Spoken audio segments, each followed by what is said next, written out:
Welcome back to AM Northwest.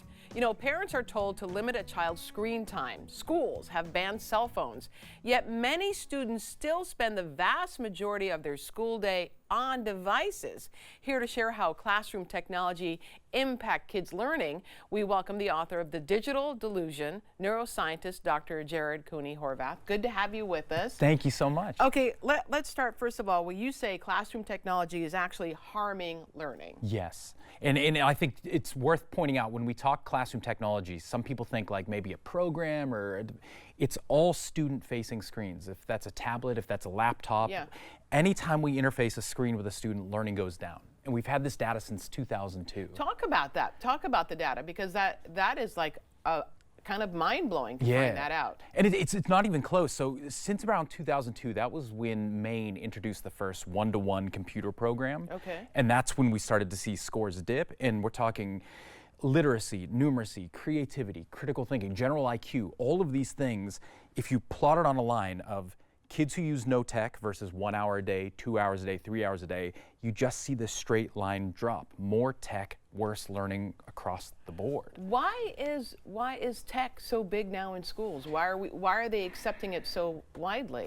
You can get really cynical here. There's a big monetary component to this. Okay. Big tech, EdTech, they're the same thing. I mean, a lot of these big tech companies started giving computers for free to schools, saying, hey, this is good for learning. Right. When in actuality, what they're doing is, when you learn on a specific device, you become tied to that device. Like a calculator. If you grew up doing math, to get one. bingo. Now when the kids grow up, they have customers for life as they go through this. And so that's the cynical version. The other is they were told that this was going to help kids learn. And it made sense, like it seemed real. Right. Tech is so powerful, why wouldn't it help kids learn? But the data just didn't ever come back for that one. So talk to me about what actually helps with kids learning.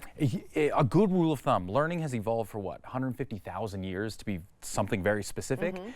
One key aspect of that is personal relationship. When a kid and a teacher synchronize, we call it empathy technically, but what happens is when they connect, their hearts will start to beat at the same time. Their breathing will start to synchronize. They'll blink at the same time. When we image their brains start to look similar. That is one of the biggest drivers of learning we've seen, is the connection between a student and a teacher. When we see that connection, learning goes up. You can't get that connection through a screen. You have to be live and present with the person. So one of the biggest learning boons we have simply cannot exist with the tools we're trying to use to interface between the kid and the teacher. More and more schools are banning cell phones, but that's not enough.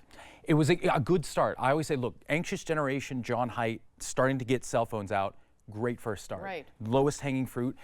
Honestly, why were cell phones ever allowed in schools in the first place? I don't understand that. No one ever had a good argument for it. Right. So getting those out was good, but now people are starting to recognize, look, a laptop is just a big phone. A tablet is the same exact thing. So all the things kids were doing with those, they're now doing with the school-issued devices.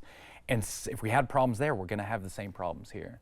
You have found, too, that kids don't really remember when it comes to, and you learned this through the Oregon Trail game yourself, actually, right? So tell me about that experience. So this is one of the big movements with tech is gamification. Right. If you make learning fun and engaging, then kids will learn more. But engagement and learning are very different things.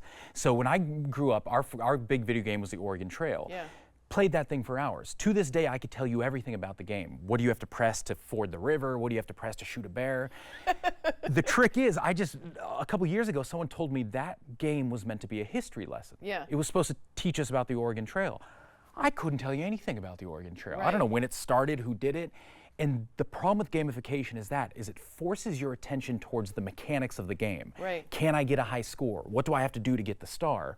And it forces your attention away from the content, which is what you really need to be learning by doing these kind of games. So it kind of circumvents the whole purpose of having a learning program. I wanted to bring up real quickly, when I do interviews via Zoom, or satellite, I often forget who I talked to and what I talked about, I don't know, not even a couple weeks later. And yet in person, I can tell you, because there was this connection about the person, it totally makes sense. You talked too about the importance of writing, your handwriting, versus typing something. There's, data for 25 years says if you're taking notes, if you're writing ideas, pen and paper are better than typing. And there's two big reasons for it. One is speed. When we type, most kids can type very fast. Yeah. So if I'm taking notes while typing, most kids just type verbatim, get every word down. Crazy, yeah.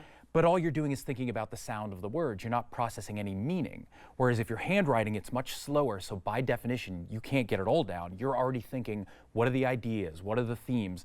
And you're processing the deeper meaning of it. Yeah. And combine that with the idea that our motor control is so unique. Every time you move your pencil, it's slightly different. Every time you move a pen, and all of that feeds back into the brain and deepens your learning. The connection between your finger movement and your thinking is, a lot of people say writing is thinking. Yeah. Typing is just an action. Right. So the more you can bring that analog back. One thing that parents can do to help their kids now, using your philosophy. Buy a printer. If you did nothing different in your household except buy a printer, and every time your kid gets digital homework, print it out. Digital reading, so that they can print it out. physically read it on paper. I tell my freshman year students, if you do nothing different but you just have paper copies of everything you read, you will remember more, comprehend better, sustain it longer. You will, versus a PDF. Yeah, right? If you have a screen and you're scrolling, brain doesn't like it. If you have even a Kindle with a flipper, it's not as good as that three-dimensional paper. We have to have you back.